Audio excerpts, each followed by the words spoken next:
বেসরকারি খাতে ঋণ প্রবাহ বৃদ্ধি, রাজস্ব উৎপাদন এবং মুদ্রাস্ফীতি রোধের আহ্বান জানিয়েছে ডিসিসিআই।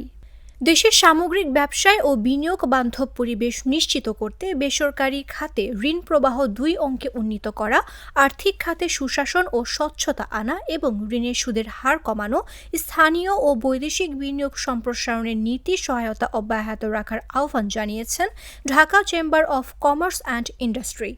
পাশাপাশি অবকাঠামো খাতে সমন্বিত উন্নয়ন করা, মুদ্রাস্ফীতি কমাতে বাজার ব্যবস্থাপনা উন্নত করা এবং নিত্য প্রয়োজনীয় দ্রব্যের উপর ভ্যাট কমানো এবং শিল্প খাতের জন্য দীর্ঘমেয়াদী সহায়ক জ্বালানি মূল্য নির্ধারণ নীতি প্রণয়ন করা অপরিহার্য। বাংলাদেশে যেটা বলা হয়, যেটা প্রফেসর আবু ইউসুফ বলেছেন, আমাদের তো এত টিআইএল আছে যেগুলি ঠিক আছে, কতগুলি মারা গেছে টিআইএল হোল্ডার, তাদের তো অনেকে এখনো বেঁচে আছে, কিন্তু আমরা দেই না কেন? Have we exhausted that potential? তারপরে না তো ডেভেলপ কান্ট্রিগুলিতে কি করে, যদি দেখা যায় যে আমার এই হ্যান্ডেল থেকে আর কোনো পাওয়ার নাই, তখন they explore for a second handle, third handle. আমরা কিন্তু সেটা করি না। At the very beginning, when inflation started to increase in Bangladesh and all over the world due to the commodity price increase and oil price increase and Ukraine and Russia war, is completely because of the supply side factors. শনিবার রাজধানীর মতিঝিলে DCCI আয়োজিত বাংলাদেশ অর্থনীতির দ্বিবার্ষিক অর্থনৈতিক অবস্থা এবং ভবিষ্যৎ দৃষ্টিভঙ্গি, বেসরকারি খাতের দৃষ্টিকোণ জুলাই-ডিসেম্বর 2024 শীর্ষক একটি সেমিনারে এই আহ্বান জানান ডিসিসিআই সভাপতি তাসকিন আহমেদ। সেমিনারে 2024 অর্থ বছরে জুলাই-ডিসেম্বর সময়ের অর্থনীতির সামগ্রিক পরিস্থিতির উপর মূল প্রবন্ধ উপস্থাপন এবং সঞ্চালনা করেন তাসকিন আহমেদ।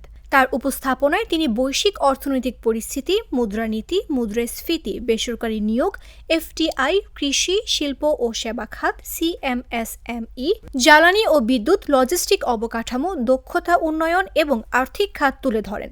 ইনফ্লেশনের এখনো আমাদের 10-এর ঠিক কাছাকাছি আছে আমাদের ইনফ্লেশন, কিন্তু যদি বাজারের অবস্থা দেখি তাহলে বোধহয় রিয়েল অবস্থাটা এর চাইতে অনেক বেশি। তো এই ইনফ্লেশন এত কথা বা এত উদ্যোগ সত্ত্বেও কেন মানে কন্ট্রোলে আসছে না?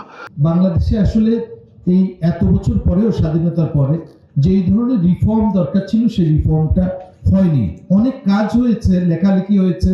আমার মনে পড়ে 1991-এ রেহমান সোহান স্যার একটা টাস্ক ফোর্স রিপোর্ট করেছিলেন, কিন্তু সেগুলোকে যদি আমরা ইমপ্লিমেন্টেশন না করি তাহলে কিন্তু আমরা ইকোনমিকে যেই জায়গায় নিয়ে যেতে চাচ্ছি, যেই একটা ভালনারেবল জায়গা থেকে আমরা স্টেবিলিটির জায়গায় নিয়ে যাচ্ছি, সেটি কিন্তু হবে না। রাজস্ব উৎপাদন এখন একটি উদ্বেগের বিষয় হওয়ায় তিনি সরকারি ব্যয় কমানোর পরামর্শ দেন। প্রধান অতিথি হিসেবে বক্তব্য রাখতে গিয়ে বাণিজ্য মন্ত্রণালয়ের অতিরিক্ত সচিবের রুটিন দায়িত্বে থাকা মোহাম্মদ আব্দুর রহিম খান বলেন, বর্ধিত রাজস্ব উৎপাদন এবং রপ্তানিমুখী বৈদেশিক প্রত্যক্ষ বিনিয়োগ আকর্ষণ বিনিয়োগের ব্যবধান কমাতে পারে। বর্তমানে আমলাতন্ত্র এবং বেসরকারি খাতের মধ্যে কোনো ব্যবধান নেই।